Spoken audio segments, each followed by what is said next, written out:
Hi friend! Let's study our devotional, yung Didache. Can a Christians be meaning emotional?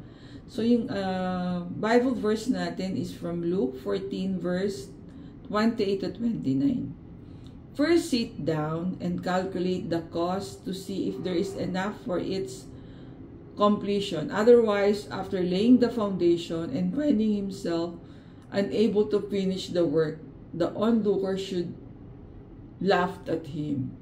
So Luke 14 verse 28 and 29. The one who wrote today's story is si Brother John Escoto. I think he's from Feast Laguna. So hindi pa tayo sure kung meron pang Feast Laguna because pandemic or COVID has changed our lives. So sabi ni Brother John Escoto, many were excited about Jesus' message. Many were enthralled by its wisdom. Many were amazed or awed by his miracles. But they were all emotions. Good enough to get attention, but not good enough to translate to action. Good enough to gain fans, but never enough to make disciples. So, friend, no, sabi ni Brother John, emotion is not bad. It's it's the surest way to mess up with your life is based on your action, on pure emotionalism. The surest way to mess up.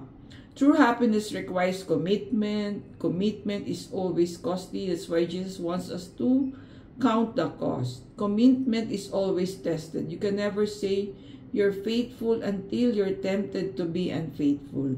And you still choose to be faithful. So yan yung temptation talaga is very difficult to handle kahit pa nasa loob ka ng church, yung temptation will be coming in to bother you, to test you.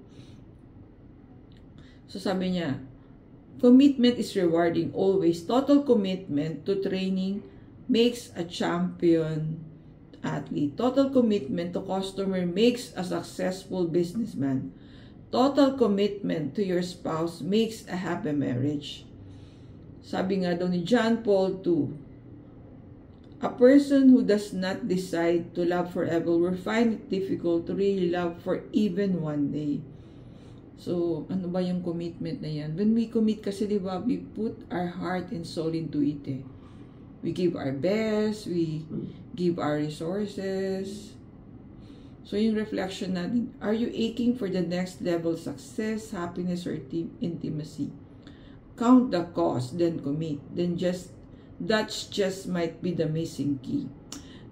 Prayer natin, Jesus, give me the joy that comes from total commitment to the Father's will. Amen, amen.